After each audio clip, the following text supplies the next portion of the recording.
We think you should know that Imperfect Heroes podcast is a production of Little Hearts Academy USA. You're listening to episode 143 of Imperfect Heroes, Insights into Parenting, the perfect podcast for imperfect parents looking to find joy in their experience of raising children in an imperfect world. And I'm your host, DJ Stutz.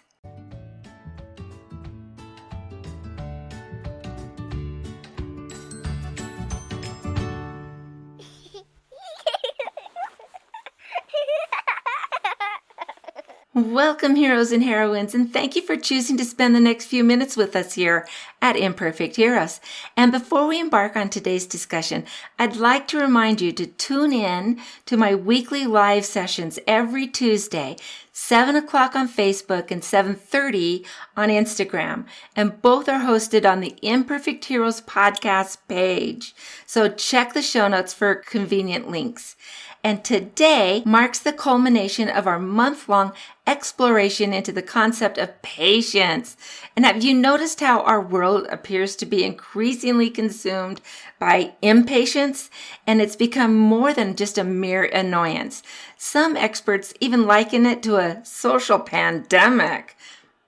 Kind of tired of that word, quite honestly. But there are so many stories about people who have just become rude or even violent because they were left waiting. So think about it. There are so many stories about people becoming rude and even violent because they were left waiting. We deal with slow internet, being placed on hold, or just standing around and waiting for service. And these things can trigger us and trigger our frustrations and at times outright aggression. And it's not just things that make us impatient.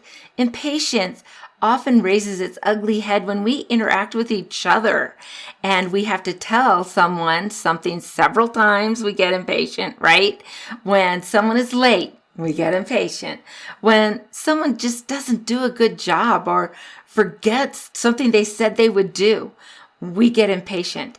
And we do this with our coworkers, we do it with strangers, our friends, our siblings, and our parents, our spouses, and even our kids.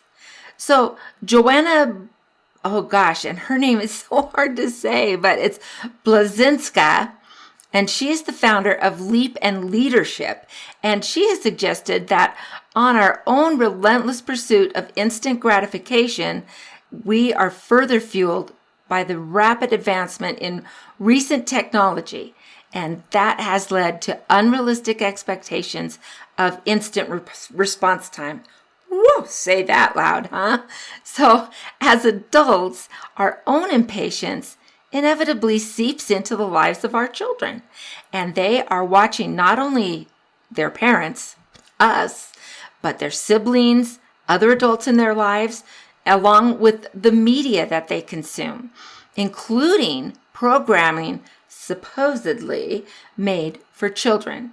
So I want you to think even about Disney shows where the kids get impatient waiting around for their parents, and so they go off and solve a problem on their own, or they're told not to do something and they go and do it anyway.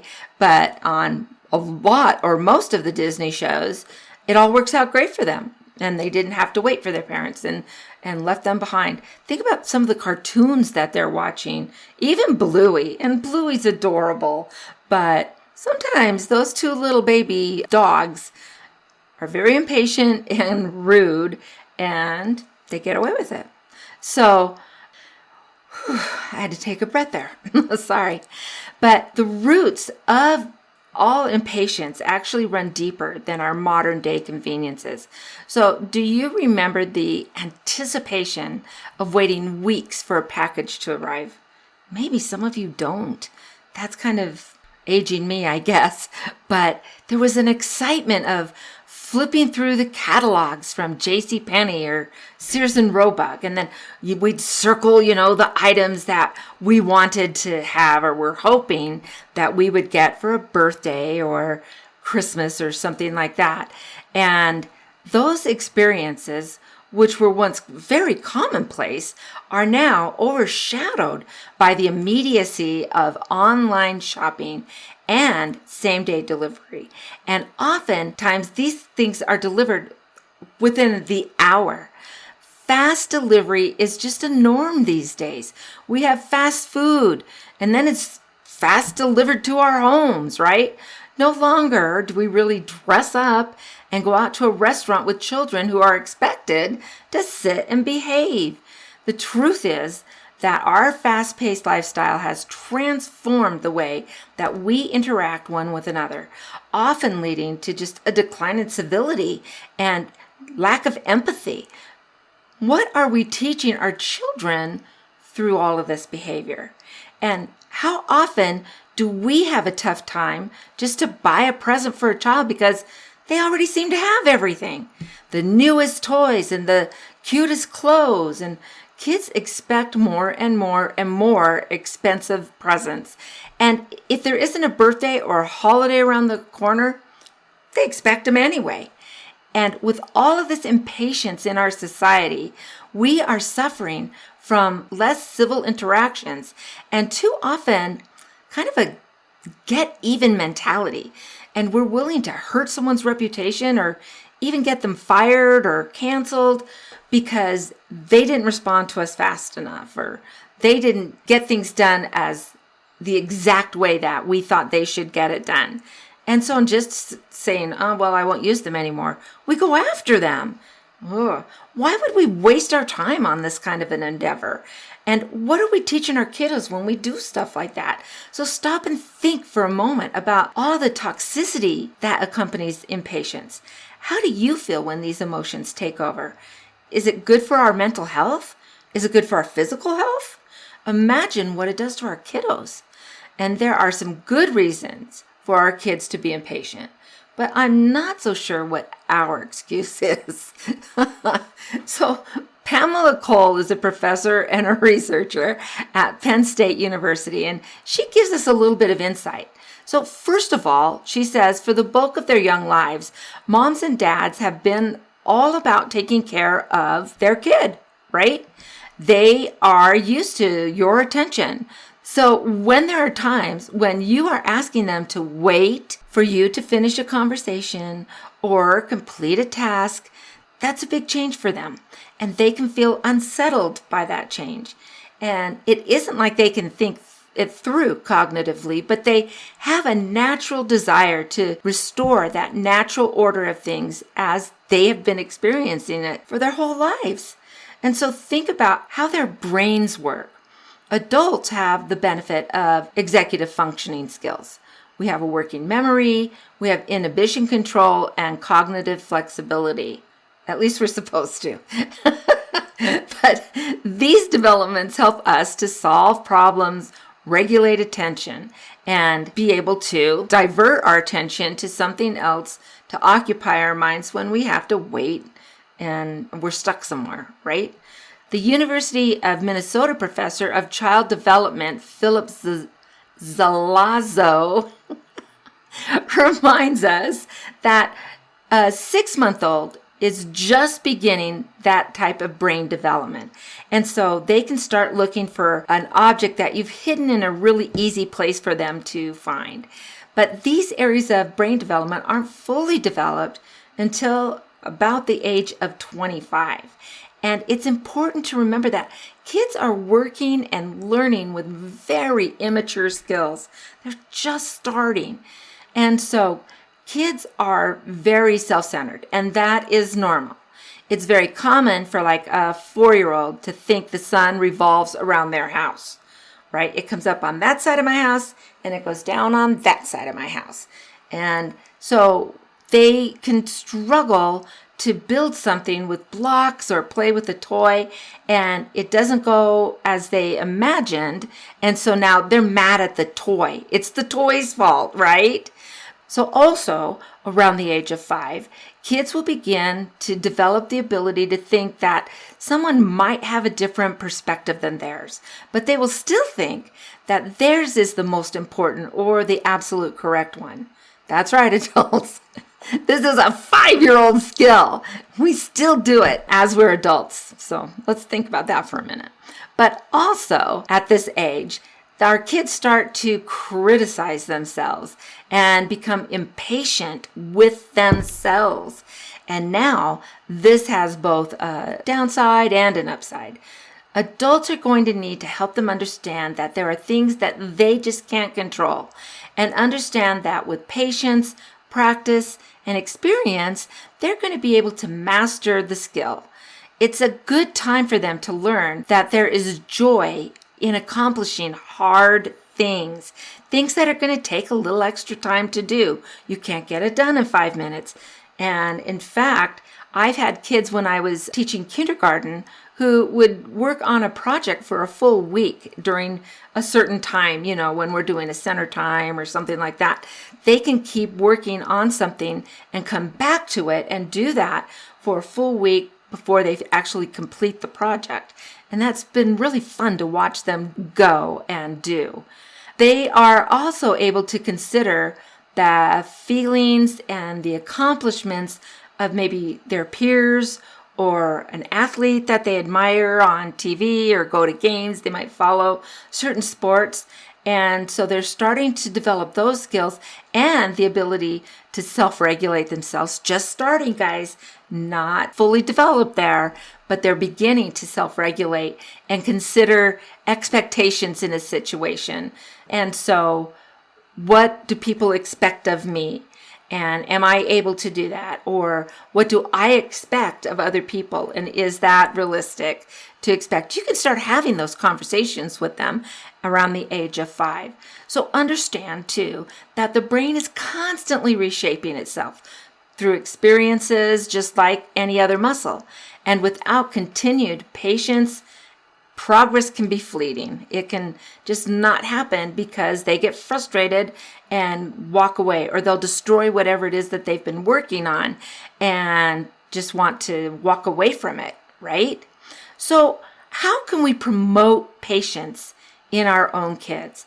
Well, the first thing that we can do is become more patient in our own lives, so that we are setting the example. And that one thing alone is going to be the most effective thing that we can do to promote patience.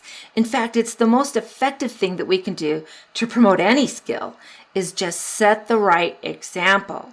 But the interesting thing is that many of the exercises that we will use to teach our children about patience are the same things that we can use to promote patience in ourselves.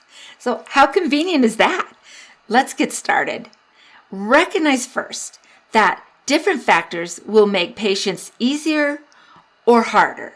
So there are things like hunger, being tired, not feeling well, all the things that make it hard for you and me. Same things will make it hard for our kiddos. And so, as we are helping our kids, make sure that we have set the stage for them to be successful. Make sure that what you are asking is developmentally appropriate. So a 4-year-old is obviously going to be able to wait longer and be more patient with others than a 2-year-old. And also remember, and this is key, guys, that not all children develop the same attributes and skills at the same pace. So be patient in their development, but challenge them appropriately so they can grow.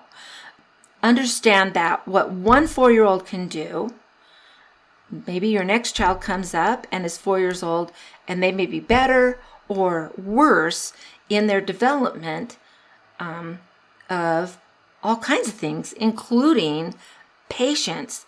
So what are some things that we want to do to help them? First off, let's give them some options. And instead of just telling these little guys, you got to wait, just sit down, be still, and wait, right? Let's give them some ideas of other things that they can do. Go outside and play for 5 minutes. Play with a puzzle or maybe a favorite toy.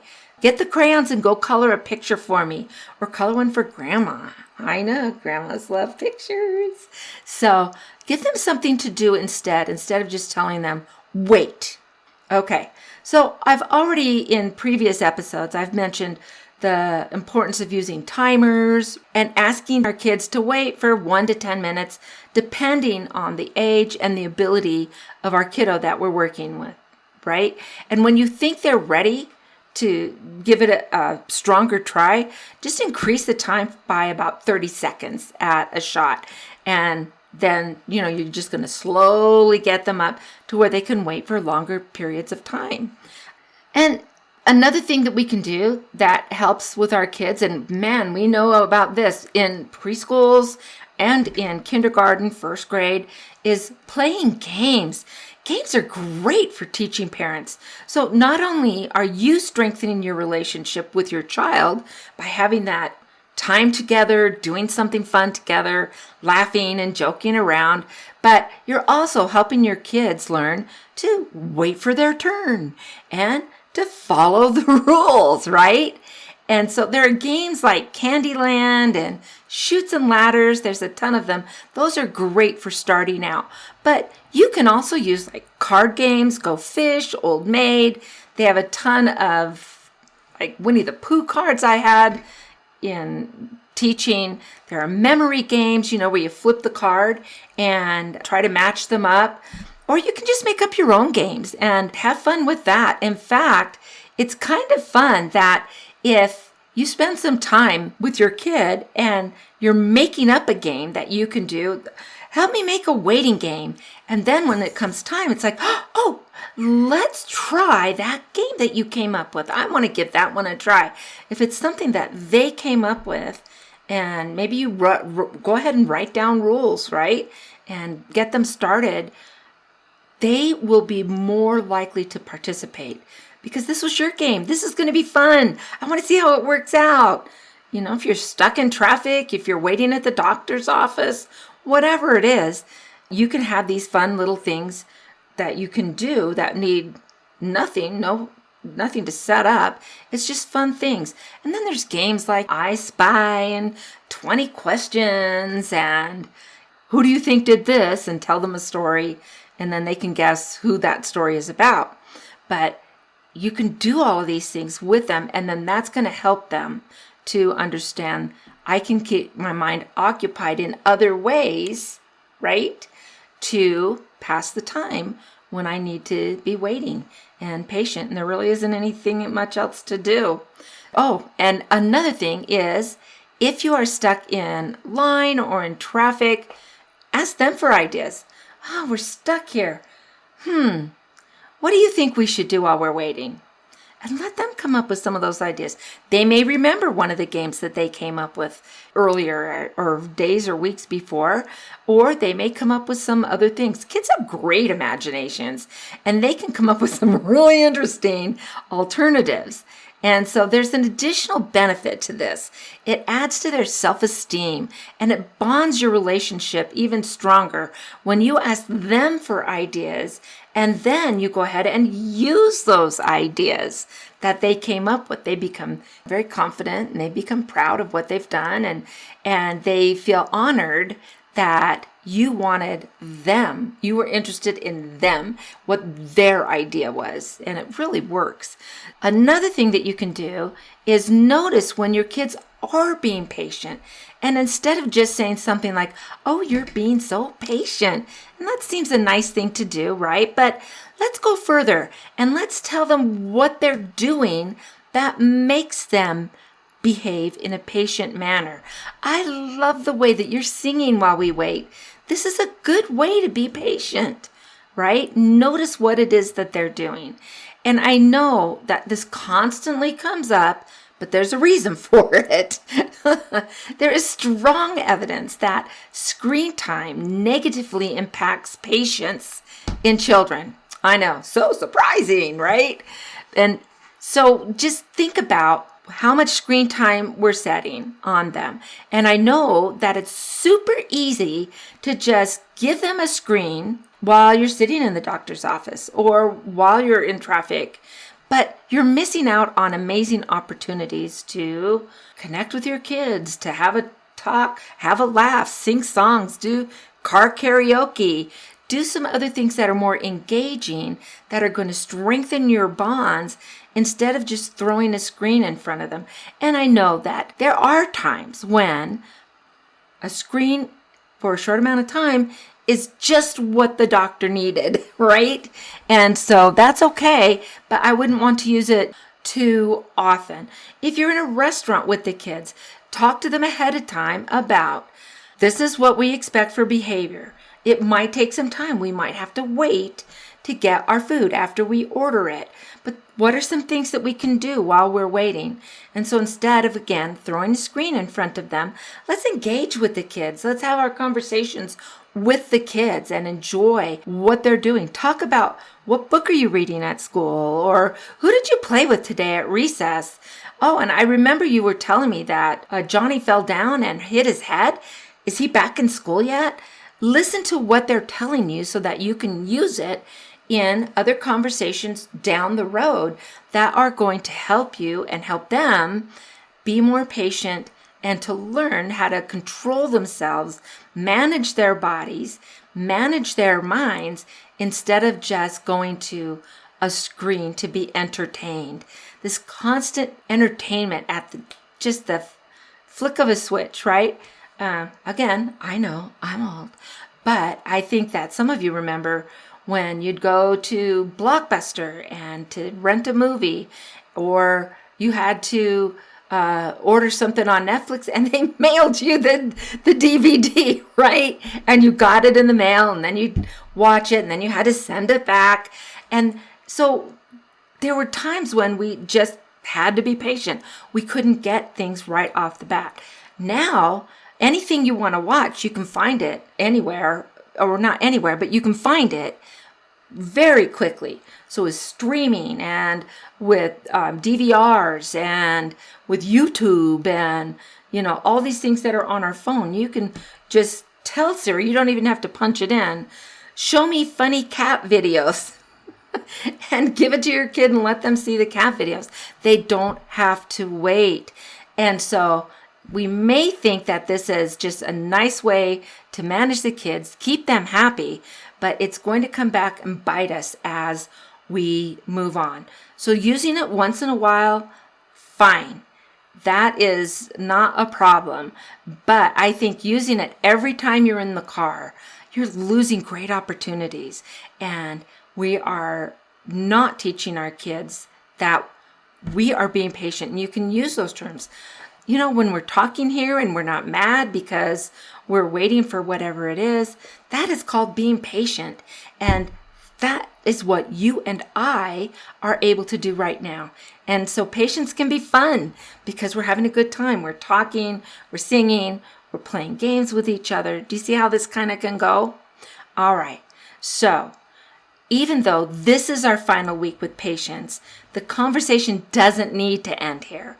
And so you can join me for live sessions every Tuesday night. So at 7 o'clock, I'm on Facebook, and at 7:30, I'm on Instagram. And both the pages are called Imperfect Heroes Podcast. And so you can find me either place there. You're welcome to come in and join on the conversation. You can use comments and you can ask questions. And I will usually be talking about, our theme for the week or for the month. But you're welcome to ask any questions that you have, even if it doesn't really connect to the theme. I'm happy to answer.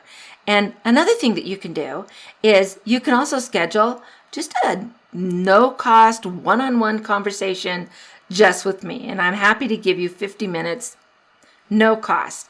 But I'd love to learn about you, celebrate the successes that you're seeing in your life and in your kids, and then maybe problem solve some of the challenges that you're having and find a way to find joy even in the challenges. So there's a link down in the show notes. It's my calendar link. It'll say book me, and you can just click on that, choose a time that works for you, and we can have a lovely conversation.